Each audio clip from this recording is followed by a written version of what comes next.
पावन मास में शिव चर्चा का कार्यक्रम होना और हमारे बंधु के द्वारा संकल्पित सुंदरकांड पाठ पंचम सोपान का 29वां विश्राम यहाँ पे हुआ।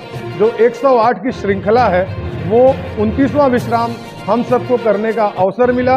ये हमारा प्रारब्ध में बहुत बड़ा सौभाग्य है और ऐसे सारे सनातनी बंधुओं का, भाई कुलदीप जी हो, मानस प्रयास की पूरी टीम हो, भाई दयाशंकर हो और समग्र आसपास के परिजन और मूलतः माताएं बहनाएं, शक्ति उपासना करने वाली सारी शक्ति समर्थियां यहाँ पे उपस्थित रहीं और इस आयोजन को उन्होंने सफल बनाया। मैं सभी का कृतज्ञ हूँ, धन्यवाद करता हूँ, साधुवाद देता हूँ।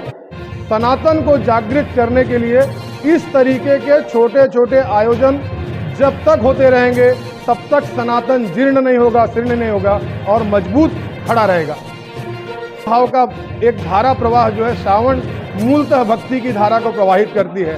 उत्तर के दिशा में कांवड़िए बहुत तपस्या करके कांवड़ की यात्रा निकालते हैं।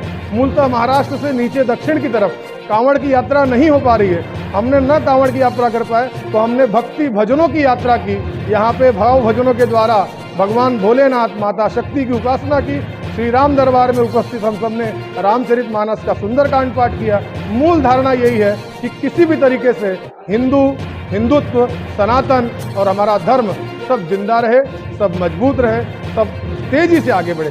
बोलता है यह 30 दिन का जो पर्व होता है श्रावण का, इस 30 दिन में गोस्वामी तुलसीदास जी के जो रामचरितमानस है उन्होंने भी 30 विश्राम दिए हैं।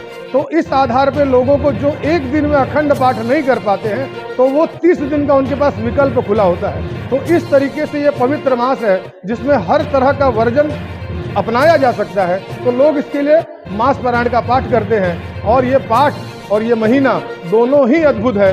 तो शिव जी अति प्रसन्न होते हैं। कहते हैं कि राम कथा से शिव अति प्रसन्न होते हैं। तो इसीलिए मास पारायण का ये प्रारब्ध बना है। और मूल तो इसके जड़ में सबसे बड़ी बात है कि हिंदुत्व, सनातन और हमारा धर्म जो है वो मजबूत बना रहे। हम पढ़ेंगे बढ़ेंगे तो आगे हम और लड़ेंगे। औढ़र दानी आरती हरऊ दीन जन जानी। भगवान भोलेनाथ का श्रावण पवित्र मास आज पूरे देश में, पूरी दुनिया में जोरों शोरों से चल रहा है। तमाम बड़े बड़े शिव जी के मंदिर, ज्योतिर्लिंग, जहाँ पे हजारों हजारों लाखों लाखों कांवड़िया शिव भक्ति में लीन होकर के, कोई लेट कर जा रहा है, कोई दौड़ कर जा रहा है, कोई साधन से जा रहा है, जिससे जैसे भी बन पड़ी है शिव भक्ति में सब के सब अपने आप को शिवमय कर दिए हैं। आज हमारा भारत देश दो सनातन संस्कृति परंपरा का देश है। इस देश के अंदर जगह जगह धार्मिक अनुष्ठान हो रहे हैं। इसको चतुर्मास भी कहा जाता है। इसी चतुर्मास में श्रावण मास आता है जब विष्णु भगवान अपनी सैया पर होते हैं। ऐसे में भूत भावन हमारे भोलेनाथ जी का जो कार्यक्रम है ये सब जगह पे हो रहा है। आज हमारे मानस प्रयास सेवा संस्था के और हमारे ठाणे जिले के एक युवा समाज सेवक अरुण शुक्ला जी ने मुझे इस कार्यक्रम के लिए जब बताया तो मैं भी अपने आप को नहीं रोक पाया, क्योंकि यहाँ का जो कार्यक्रम था, मैं पहुँचा यहाँ पे सुंदरकांड, इतना संगीतमय सुंदरकांड और उसके बाद भव्य जो महाआरती हुई, सचमुच में मन को बहुत शांति मिला, बहुत सुकून मिला। और मैं भगवान भोलेनाथ से प्रार्थना करूंगा कि जितने भी भक्त आज और हमेशा से उनकी भक्ति कर रहे हैं सबका जीवन आनंदमय रहे। श्रावण मास की सभी को शुभकामनाएं देता हूं।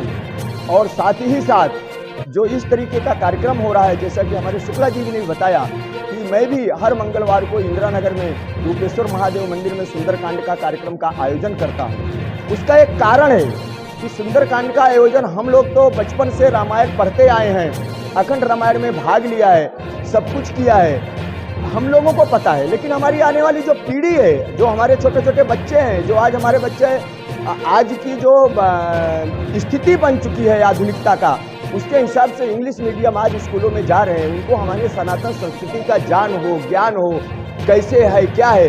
तो इसलिए उनको ये छोटे छोटे पूजा पाठ, सुंदरकांड आदि आदि कार्यक्रमों में उनको सबको हम लोग लाने का प्रयास करते हैं। हमारे कार्यक्रम में शुक्ला जी हम छोटे छोटे बच्चों को बहुत महत्व देते हैं, उनसे आरती करवाते हैं, बहुत प्रसन्न होते हैं बच्चे। तो ऐसा ही मेरा एक कहना है कि हम सब जो अभी तो सीनियर हो गए हैं, हम तो अपने धर्म के प्रति, सनातन के प्रति बहुत आस्थावान हैं, लेकिन हमारे बच्चे कैसे होंगे ये चिंता का विषय है।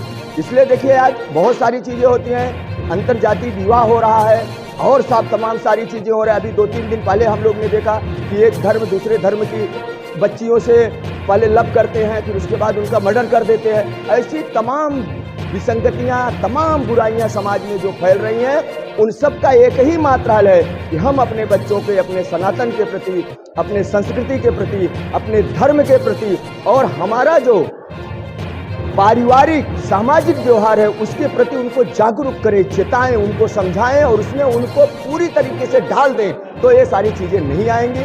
शायद मेरा बात लंबा हो रहा है, इसलिए मैं शॉर्टकट में इसको करते हुए पुनः आप जो पांडे जी हमारा इंटरव्यू लिए इसलिए आपको धन्यवाद, अरुण शुक्ला जी को धन्यवाद, पंडित राम विनय शुक्ला जी को धन्यवाद, दया शंकर शुक्ला हमारे मिश्रा जी और हमारी माता जी, आज यहाँ पे जितने भी भक्ति भाव में लोग यहाँ पे आए हुए हैं सबको बहुत बहुत साधुवाद, बहुत बहुत शुभकामनाएं।